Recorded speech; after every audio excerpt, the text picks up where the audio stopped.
Baik, Assalamualaikum warahmatullahi wabarakatuh. Sebelumnya perkenalkan nama saya Dani Novriandi dengan NIM 22042201 akan mempresentasikan hasil resume saya mengenai video webinar yang pertama, yaitu layanan kemanusiaan dalam bencana. Nah, terdapat standar manajemen bencana di Indonesia, yaitu adalah SNI 7937/2013, di mana standar ini dirancang untuk memastikan bahwa layanan yang diberikan kepada korban bencana dilakukan secara terstruktur, bermartabat, dan berdasarkan prinsip kemanusiaan universal. Sosialisasi dan pemahaman standar ini sangat penting untuk mahasiswa yang kelak terlibat dalam penanggulangan bencana atau kebijakan publik. Nah, Indonesia merupakan negara dengan risiko bencana tertinggi di dunia, di mana letak geografis Indonesia itu di kawasan cincin api Pasifik, menyebabkan sering terjadinya gempa, tsunami, dan letusan gunung berapi. Ditambah lagi dengan bencana hidrometeorologi seperti banjir dan tanah longsor yang meningkat karena perubahan iklim. Nah, pada tahun 2023 sendiri, tercatat lebih dari 5.400 kejadian bencana. Nah, maka dari itu perlunya sistem tanggap darurat yang terkoordinasi dan terstandarisasi secara nasional. Nah, maka dari itu pentingnya standar dalam kebencanaan, yaitu yang pertama memberikan panduan teknis dan etika, kedua meningkatkan akuntabilitas dan efektivitas, yang ketiga menjamin layanan setara untuk semua kelompok terdampak, dan yang terakhir adalah SNI sebagai alat penguatan tata kelola risiko bencana. Nah, SNI merupakan standar nasional Indonesia yang mengatur hak perlindungan dan akses korban bencana terhadap layanan minimum.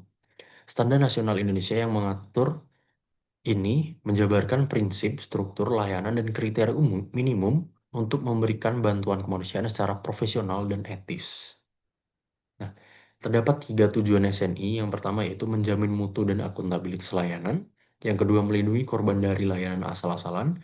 Yang ketiga menjadi rujukan nasional. Nah, kemudian SN ini terbagi menjadi 3 struktur. Yang pertama yaitu persyaratan umum yang mengatur organisasi, kompetensi sumber daya manusia, dan logistik.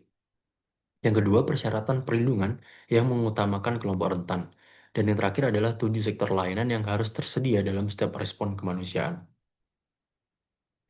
Dan kemudian sektor layanan ini dibagi menjadi 2, yaitu kebutuhan dasar dan juga keberlanjutan hidup dan pemulihan jangka panjang. Kebutuhan dasar mencakup yang pertama, air bersih dan sanitasi yang berfungsi untuk mencegah penyakit menular. Yang kedua, pangan dan gizi, yaitu untuk memenuhi kebutuhan nutrisi minimum. Yang ketiga, hunian atau memberikan tempat tinggal yang aman dan layak sementara. Yang keempat, layanan kesehatan, mencakup pengobatan luka, penyakit, dan kebutuhan medis khusus. Selanjutnya ada kebutuhan hidup dan pemulihan jangka panjang. Yang pertama itu pendidikan. Anak-anak tetap berhak belajar meski dalam pengungsian. Yang kedua, penghidupan. Mendukung keluarga agar kembali beraktivitas ekonomi.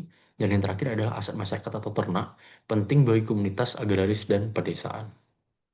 Nah, prinsip dasar layanan kemanusiaan itu dibangun atas prinsip-prinsip universal seperti yang pertama, keadilan dan non-diskriminasi, partisipasi masyarakat, transparansi dan akuntabilitas, dan terakhir adalah prioritas bagi kelompok rentan, yaitu anak, lansia, dan disabilitas. Kemudian SNI itu terbagi menjadi 3 dalam kebijakan nasional. Yang pertama yaitu Rencana Pembangunan Jangka Menengah Nasional, kemudian Rencana Aksi Nasional Pengurangan Risiko Bencana, dan yang terakhir adalah Sustainable Development Goals atau SDGs. Nah, standar ini juga menjadi fondasi penting dalam mewujudkan visi Indonesia Tangguh 2045.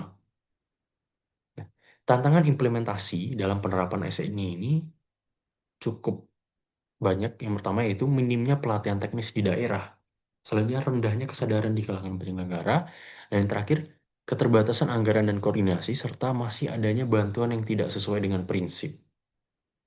Nah, maka dari itu penting untuk mengetahui bagaimana arah dari pengembangan ini, yaitu yang pertama penyesuaian dengan standar global, kemudian integrasi dalam kebijakan nasional, serta digitalisasi sistem layanan kemanusiaan. Nah, kesimpulannya adalah standar merupakan alat, bukan tujuan akhir. Dengan memahami dan menerapkan SNI ini, kita membangun sistem tanggap bencana yang lebih adil, bermartabat, dan profesional. Mahasiswa tentunya sebagai calon praktisi dan pembuat kebijakan memiliki peran besar dalam menyebarkan dan menerapkan prinsip-prinsip ini di masa depan. Sekian presentasi saya untuk resume dari webinar video yang pertama. Apabila ada salah kata, saya mohon maaf. Saya akhiri. Wassalamualaikum warahmatullahi wabarakatuh.